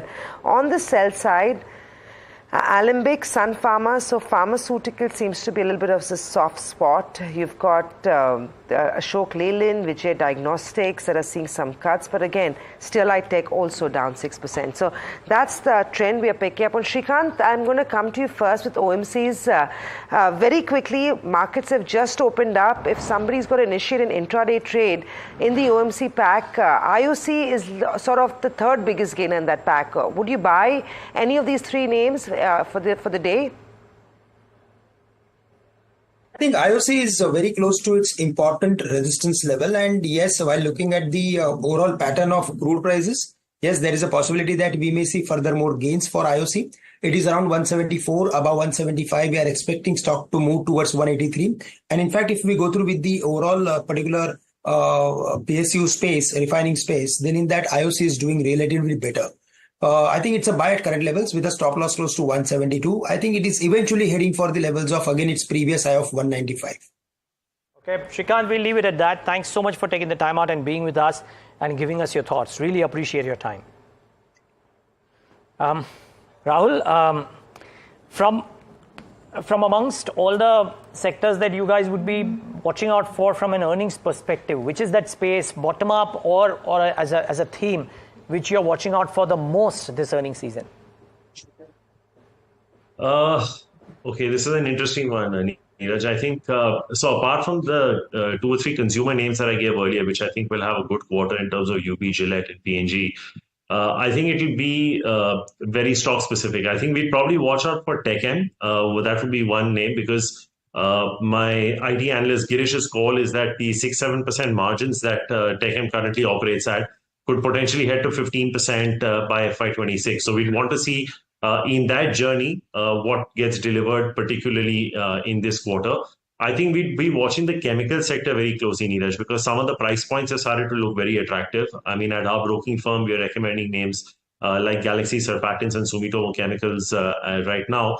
So just with what's happening in China, what is the demand supply situation, what the companies have to say about destocking and incremental demand in a lot of those geographies, that could be one thing that we would want to see. And I think, interestingly, Niraj, with this entire talk that started about a month and a half back of cement prices being cut, it'll be interesting to see how, what has happened in terms of volume growth for cement companies in that backdrop. I understand we're, starting an election tomorrow, and the run-up in terms of spending has not been that much, and that's very typical. But I think that will also be an interesting thing to watch out for. So I think there are a few of these that we'll be sort of keeping an eye on. But apart from that, I think it's pretty much going to be par for the course. I don't think there'll be exceptional surprises either way as we look at things right now. Rahul, what is driving the exuberance amongst defense stocks? The defense index is up 14%, while the index itself is up 2%. HAL, BDL, BEL, I mean, you pick any name from the defense pack and the gains are anywhere upward of 15-20%. What is leading to these gains, and is there an opportunity post these gains today? Well, interestingly, Samina, we've just put out a very comprehensive report on the defense sector just about a week and a half back. It was actually co-authored by the ex-CMD of BEML, Mr. Deepak Hooda. It's amazing when you look at the defense stocks, because it reminds me of what happened to the chemical sector at the start of the lockdown. There was not too much to report by way of numbers, but I think everyone thought of this China plus one factor as being a very material factor, and chemical stocks went up 3, 4, 5x, and then for a period of 3 years just consolidated. A very similar thing has happened in defense over the last year or so. I think because the Prime Minister has spoken about indigenization, increased spend on defense, and the need to ramp up production and reduce export, import dependence and become an export hub, I think you've seen a multiple re-rating. But I think when you actually look at the defense opportunities, I mean, compared to, and I'm not even looking at the United States or China right now, but even some of the major European countries, I think we have a long, long way to go. So can these companies, if all goes right, compound their top line by 25-30% over the next decade? Very easily. Now, the only question is what multiples you want to ascribe, because working capital can be an issue in some of these companies. Because sometimes what can happen is your product can be ready and it can be sitting in your warehouse or in your wherever you dock these, but the delivery of it may not be taken by the government of India till they actually feel the time is right. So you could have a mismatch in terms of revenue, RFPs, the actual order booking, the actual execution, and the booking of that revenue. But I think structurally, these are fantastic companies. We like pretty much most of the companies in this sector. I think on the public sector side, we love Bharat Dynamics, we like BEML, HAL, and even Mazgaon. I think of these, if I look at the next year or two, I think MDL will probably have the best earnings and revenue trajectory. So I think of the four. And on the private side, we've looked at names like Astra, Data Patterns, amongst others. But I think they're also the two names that I've taken, I think will probably be better from a revenue perspective. I think both for Astra and Data, we're looking at about a 20-25% growth in revenue, EBITDA, and PAT for the next couple of years. So in terms of opportunity, I don't even think India has scratched the surface. I think there is a good 25-30% compounding available. But this needs to be, if you're buying these stocks, you need to have that kind of horizon that you're going to sit and hold these stocks for 5-10 years. So I still think there is a case for these stocks to be multi-baggers even from here. The numbers haven't even started to come in yet. Rahul, you mentioned briefly about, the big sort of a trigger tomorrow. I don't know if it's a big trigger for the markets, but first day of polls and elections, and the run-up to the elections has so far been fairly subdued. Do you think there's a play here? You're talking about the overall aggregate market, Tamanna? Yes. Okay, so the way I look at it, and I hope I don't take up too much of your time, but I'll try and keep this brief. Look, we have a mutual fund industry today that's almost 60 lakh crores, right? Almost 30 lakh crores of that is equity. If you analyze the fact sheets of most mutual funds, on average, they're holding about 3% cash. So you're talking about 90,000 crores, give or take, of cash just by mutual fund industries. You add life insurance, LIC, AIF, and PMS. That number goes to somewhere around 1.25 to 1.5 lakh crores. That's the kind of cash that the system has, which is why India over the last 5 years has not even needed foreign money, because if you get it, it's an added bonus. And if I take you back to pre-demon, the size of the mutual fund industry was 5 lakh crores. So I don't think any industry in the world has grown the way the Indian mutual fund industry has grown, nearly about 11, 12x. So the point I'm trying to make is that any correction that you're getting today, and there was a time that, all of us have been in the markets long enough to remember that good quality stocks used to fall 30, 40, 50% in corrections. The point today is that the cash levels are so high, and as a fund manager, you have to deploy that cash, that when a stock is actually falling 10, 15%, for fear of missing out, you're actually going in and buying it. So you're not allowing a full-fledged correction to actually take place, and that's the problem. So I don't think the market is going to correct in terms of price in a very material way. I mean, today on current evidence, you've had 2.5 wars that have happened. You've had whatever with crude, you've had US interest rates at 5.25, Indian interest rates. If in all that backdrop, the market didn't fall, why would it potentially fall 20% from here? So you may go in for a bit of a time-wise correction. I think it could be range-bound for the next couple of months till you have the election results. But I think every dip over a longer period of time should be bought into. So it is opportunity for a long play, and I take that point. It's an interesting one, that the strength of the domestic mutual fund industry has sort of changed the game, and the dependence on whether foreign funds will come in. Thank you, Rahul. Always great to speak with you. We'll take a very short break right now on India Market Open, and even as we keep tracking the markets, we're back with the management of Tata Communications. Their numbers are out. We'll ask them more after this break.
If you would have heard Kabir Shakir 2-3 weeks ago, you got a sense about what they're trying to do at Tata Com. There will be near-term stress on margins as they integrate some of the acquisitions, in particularly Kalera, which is a CPaaS player which they've bought recently. I mean, recently in the scheme of things of the acquisitions that they've done.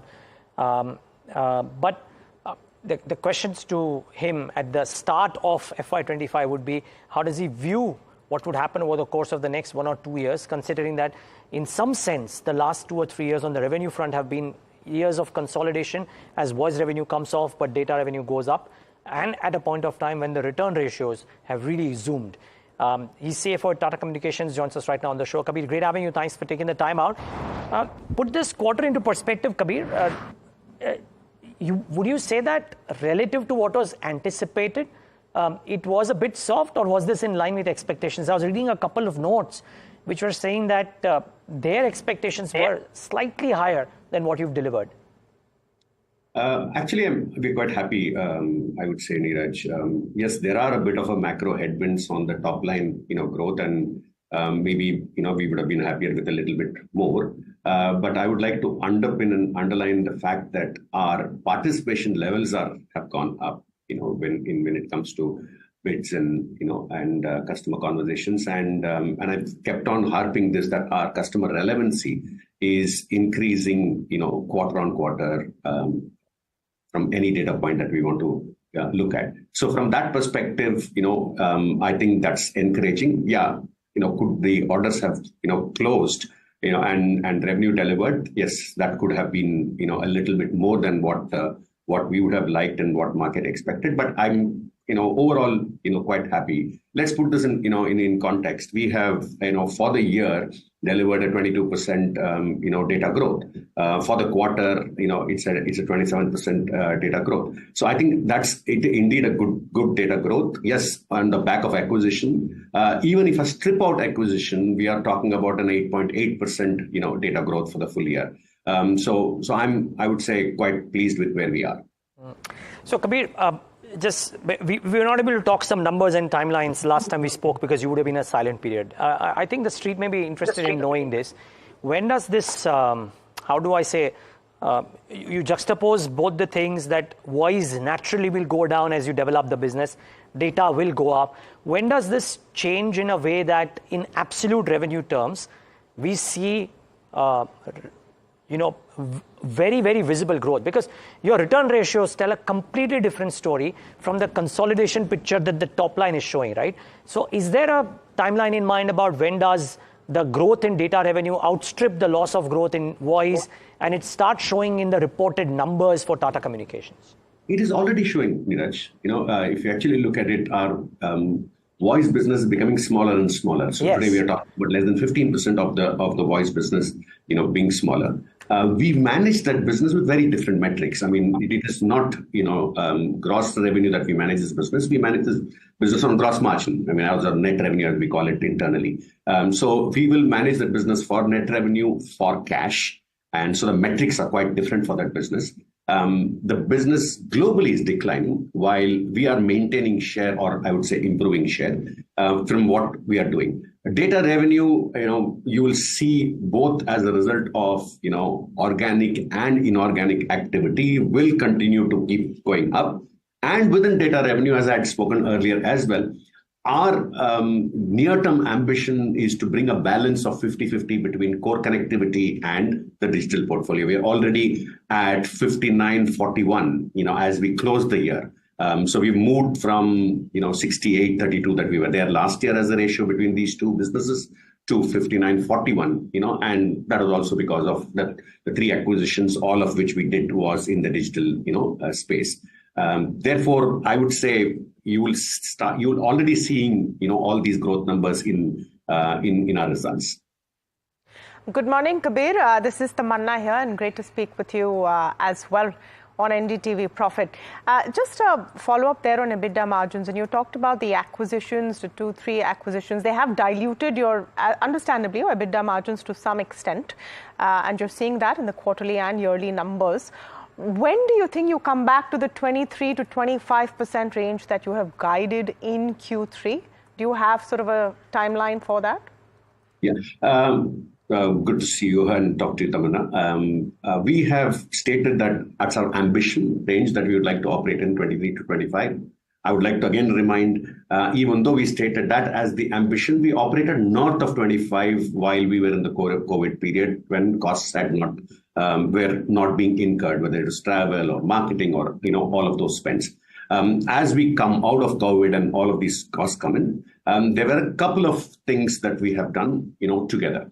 Inorganic activity is definitely one of them, and that is mathematics. Everybody can do the weighted average math and what impact it had on our margins. But we also are investing in future capabilities within the organization to be relevant to our customers, to do all those things that we want to do from a top line perspective.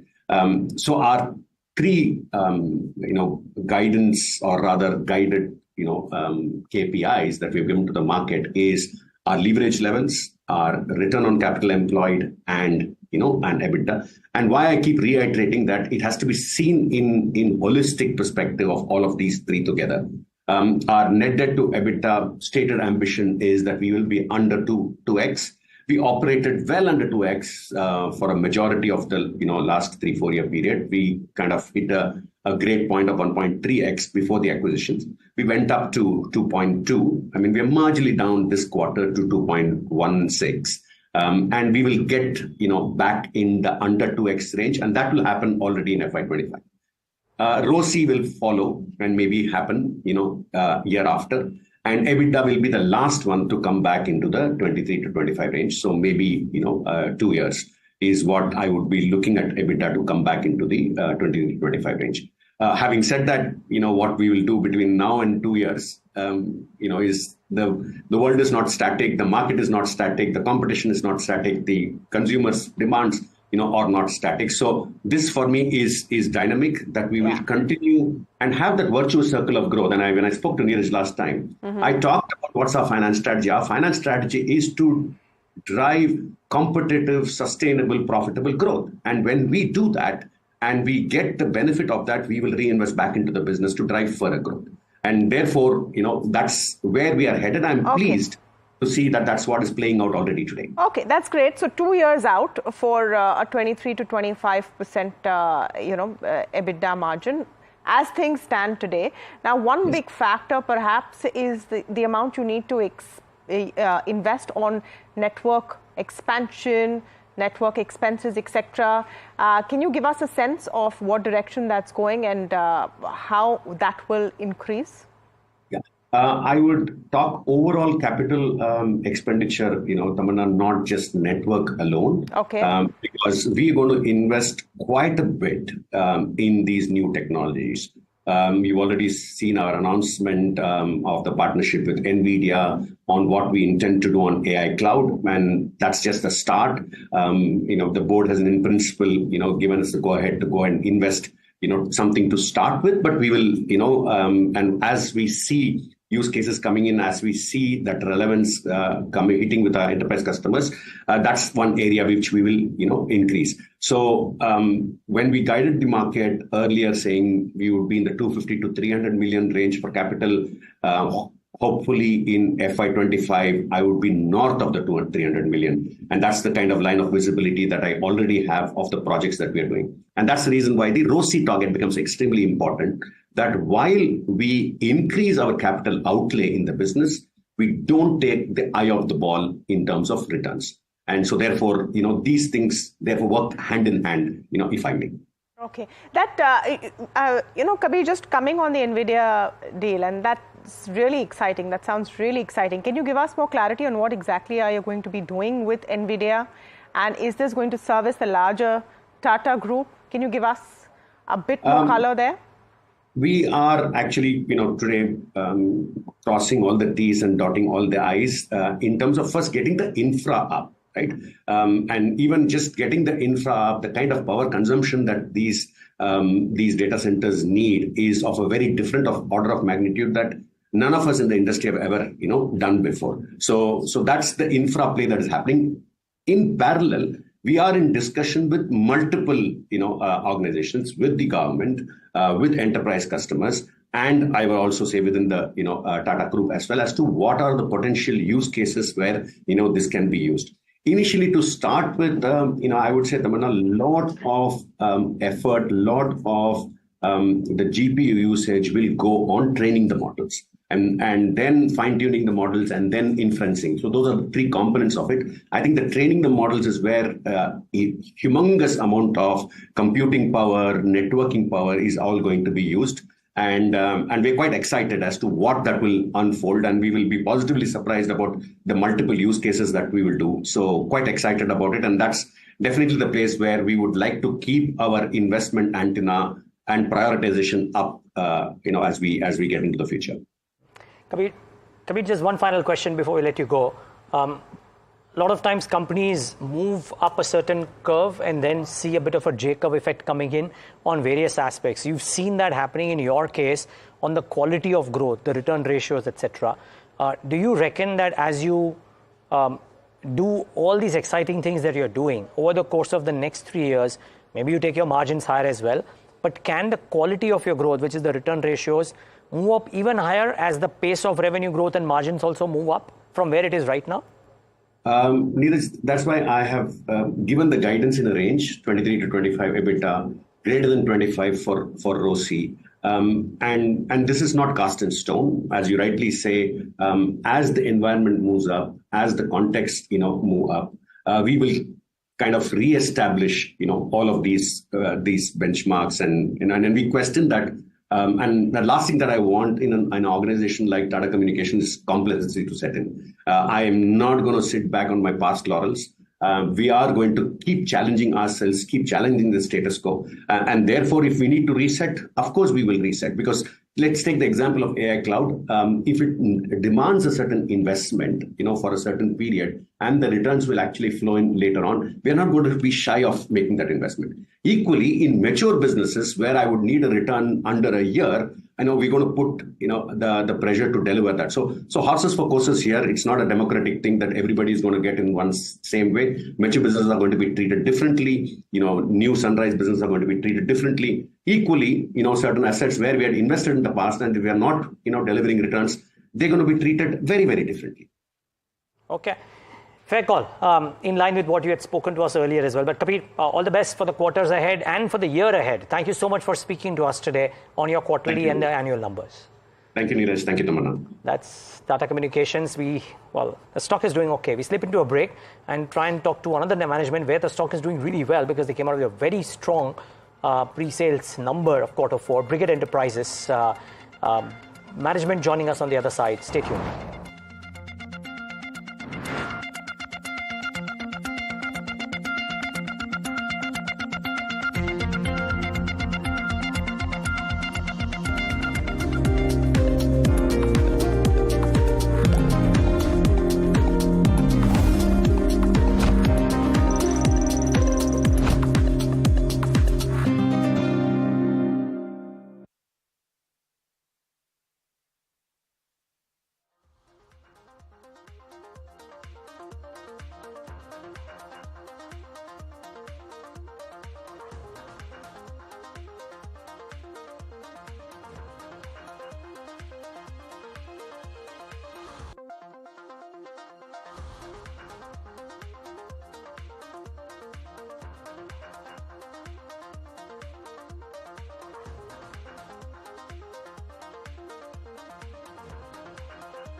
Yes, I can. Am I coming?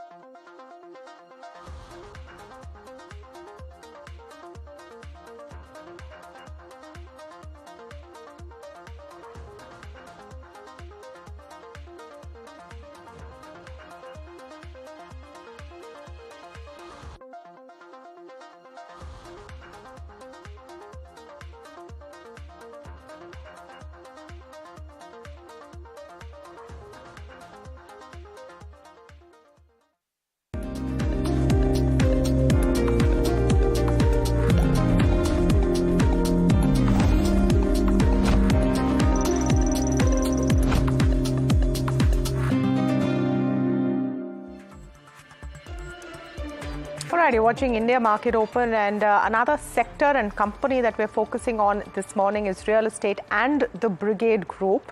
So they reported a 46% annual rise in their sales bookings to a record 6,013 crores. The pre-sales, in fact, for FY24 were about 2,243 crores, the highest ever for a quarter. So it's been a good quarter for Brigade. It's been a good year, actually, for Brigade as well, and the stock up 4% this morning as well.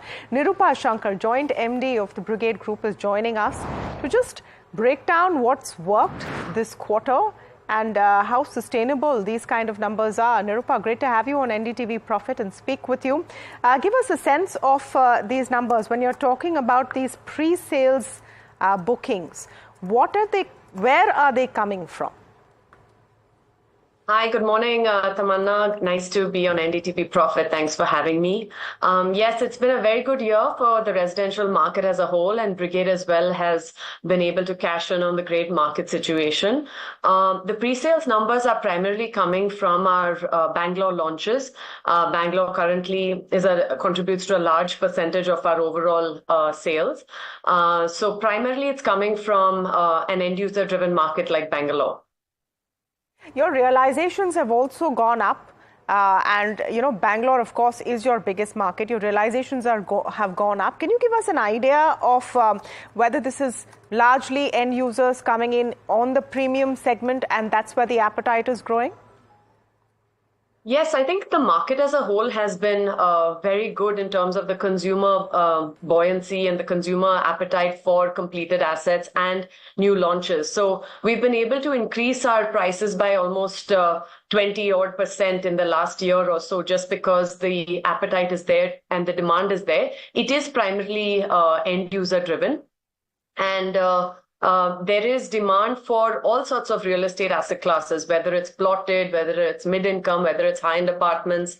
I feel that any launch by a reputed developer with a good location, a good plan is able to sell well, and we've been able to make good of that market situation as well.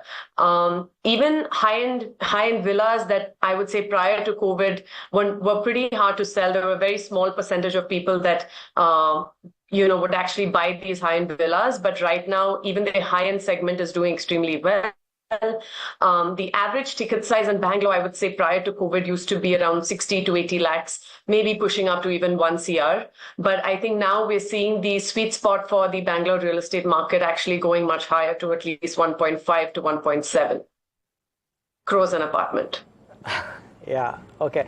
Nirupa, good morning. Niraj here. So just wondering, is this sharp uptick also a result of the base that you would have been at in Q4, or do you reckon that this quantum might actually last? I mean, seasonal variances notwithstanding, for the better part of FY25 as well. See, right now, all the economic factors point towards a positive year ahead. There's, of course, there are certain, if the underlying economic factors for India are very good, but, we can never say how the market will turn with all the macroeconomic conditions, right? Because various wars happening, there could be instability in other markets. We don't know how it will affect India. But from an India standpoint, all the economic principles seem to be going in our favor. And we expect that this buoyancy will continue in the next 1 year. Point well taken. Well, in some sense, the quarterly update from Brigade on 50% growth YOY is not something that, it's easy to let go. And I think the markets are rewarding that. Nirupa, just a sense of what's happening non-residential as well, because residential, yes, you're doing well. I've seen some of these exchange updates that have come in from Brigade talking about some fairly interesting developments or acquisitions for future developments, which are not necessarily only residential. So talk to us about the non-residential side as well. What will happen in FY25? I think we've just... Yeah. Okay, no, we have her. Okay, Nirupa, can you hear me? Okay, I can hear you well, thank you. Yeah. Non-residential market is also doing extremely well. For instance, you have seen hospitality, retail, we're seeing decadal highs for these industries. The office absorption has also been good, contrary to what we see across the globe in the US or Europe, where there's a bit of gloom and doom when it comes to office. India has been quite resilient when it comes to the office market. In fact, Bangalore did almost 15 million square feet of office absorption last year. Chennai reached a decadal high of 10 million square feet last year. Hyderabad also reached 10 million square feet of office absorption last year. So we're seeing very healthy absorption even in the office space. And these three markets of Chennai, Hyderabad and Bangalore account for at least 50% of overall India absorption. So office is doing very well. Hospitality, as you know, has been doing extremely well. We've seen the markets do extremely well. All portfolios are reaching good occupancies and good ARRs. Retail as well, the consumer story is good in terms of sales volume. We're seeing very high footfalls back into retail, and all segments seem to be doing well, whether it's family entertainment, department stores, athleisure, F&B, everything seems to be doing well. Nirupa, just a sense of what the pipeline is looking like for FY25 in terms of projects. And a lot of your counterparts in the region are now spreading out and looking at a national footprint, going into new markets. Was wondering if that's something Brigade is looking at as well? So yes, I think a lot of people have been expanding their footprint. I think we have always maintained that, we believe real estate is a very regional play. We'd like to focus on three major markets for us, which is Bangalore, Hyderabad and Chennai. And that is our main focus as of now. We have a healthy pipeline of launches in at least these markets. And, we hope to capitalize on these three markets and enhance our market share in these three before we look to expand anywhere else. Okay. And a sense of what that pipeline is looking like? What's on the anvil? Any details that you can share with us? So, for launches, I can't give too many forward-looking statements because we're in our silent period. Sure. But I think, we're looking to launch at least 10 to 12 million square feet in the coming year. Okay, 10 to 12 million square feet in the coming year. And, I think it's interesting. Thank you so much, Nirupa, for speaking with us. Nirupa Shankar there, Joint MD of the Brigade Group. Stellar performance, Tamanna. Stellar performance. I also think it's interesting that, when everyone wants to be everywhere, this is a company that's saying this is our strong point. This is the market we know. And it's a fact. Real estate is a regional play. People go to developers they're comfortable with and names that they know. So, interesting. Brigade doing well this morning. So, it's the markets overall. Not a bad morning at all, I would say. Look at Vodafone and Indus Tower. That's what's catching my eye. FPO buzz has definitely moved Vodafone up about 3%, 3.5% expected after those marquee investors' names came in. But Indus Tower seems to have even a better morning with a 5.5% jump. HPCL, phenomenal this morning. Was up 5%, has come off to some extent from there. So HPCL doing one. Well, I'm wondering what an Angel One and Just Dial are doing, because they were completely sizzling on opening trade because of their numbers. Angel One's come off those highs. Still up about 2.5%, but yes, definitely not 8-9% like it was up top. Look at Just Dial on the other hand, though.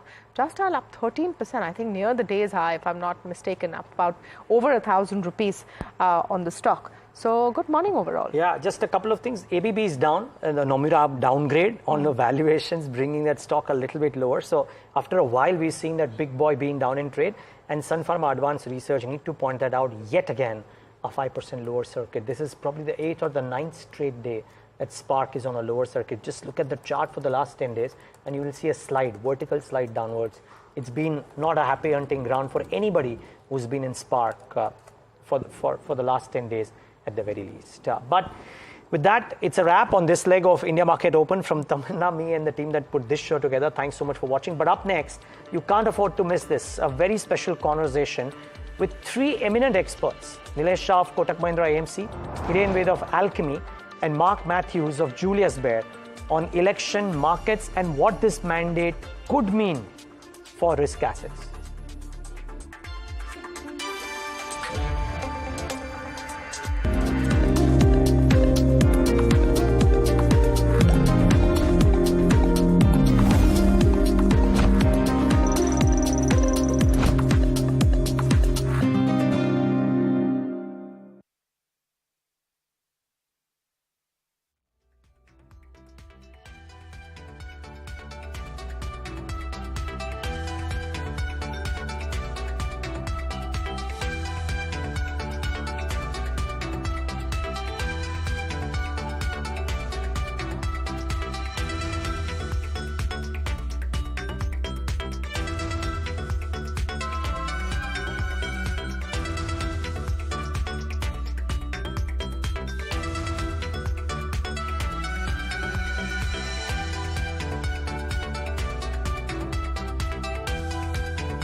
Thanks so much for tuning into this very special conversation of Markets Mandate. Over the course of the next few weeks, we are going to be dissecting what could the possible ramifications of the election verdict be on markets, economy, and more. On this leg, we're going to talk about the equity markets and risk assets and what could there be in store over the course of the next, let's say, 5 weeks and the next 5 years as the new government gets sworn in.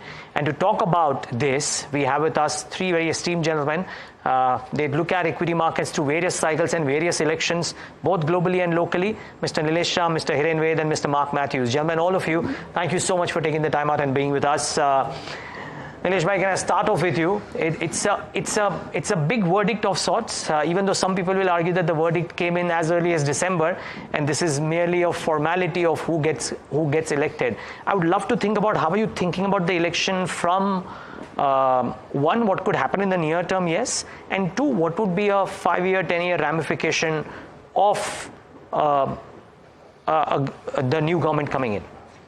So today India is one of the most expensive or highly valued market in the peer group. And that confidence to pay higher valuation comes from the fact that everyone believes India will be the fastest growing major economy. And more importantly, economic growth will also convert into profitability growth for corporate India, unlike in many other parts of the world where economic growth didn't translate into corporate profit growth. So the base fundamental for the market in terms of expectation from the government is to continue faster growth, continue higher corporate profitability growth, and continue best governance. Got it. Okay. And in that, I mean, the conversations can vary from what could happen to the policies that have been continuing with an assumption that the current dispensation comes back to power, and what could be the newer things that would come into place as well, innovative things that could come into play as well. Are there hopes that you're penciling in on either of the two ends, Nilesh bhai? Undoubtedly, keep on doing the good work like fiscal prudence, like out-of-box thinking, which we saw during COVID time, and also keep on improving on things which have not been attempted so far. For example, farm law reforms, for example, rationalization of subsidies, for example, focus on manufacturing growth. Essentially, if we have to summarize India's challenges in one line, about 10 to 15 crore people are working in agriculture. If they're removed from agriculture, I doubt there will be any material impact on output. But if they are employed in services or manufacturing, our growth orbit can change. Now, this can't be achieved overnight, but is there a roadmap to achieve this? Faster growth, better governance, and higher corporate profitability. These are the trico on which markets will be evaluating government's next steps. Okay. Now, I have a question. Mark Matthews may not exactly understand up ki bar, 400 par, but Mark, what I'm trying to ask Hiren Ved and then to you is that will the extent of the victory make a difference? Up ki bar, 400 par, Mark Matthews means can the BJP or the NDA go over 400 seats this time? So, Hiren, can I come to you? Will up ki bar, 400 par matter, or will the markets be happy with the majority government coming into play, enacting the policies the way markets would want them to? It's quite interesting. I think this government coming with a comfortable majority should do it. But maybe in the short run, because to use our stock market or corporate language, there is a forward guidance which was given by the Prime Minister of 360 for the BJP and 400 for the NDA. Certainly, these are the two numbers that everybody will look out for. Again, predicting elections and seats is a science in itself. I don't think I'm qualified to do that. Only thing that I would say is that if somebody of the stature of the Prime Minister has mentioned these numbers at the floor of the House, I'm sure that there is a lot of confidence and backing in their calculations for him to kind of give a number like that. But is it going to be like earth-shattering if they get 380 or, it could well be 420? I really don't think so. I think as long as they get a comfortable majority, I think the willingness to do what they want to do is there, and there should be a fair continuation of policy. Okay. And Hiren, would the fair continuation of policy be good enough for our markets to sustain the valuations? And then I'm going to go to the relative valuation question with Mark. But to you, in absolute terms,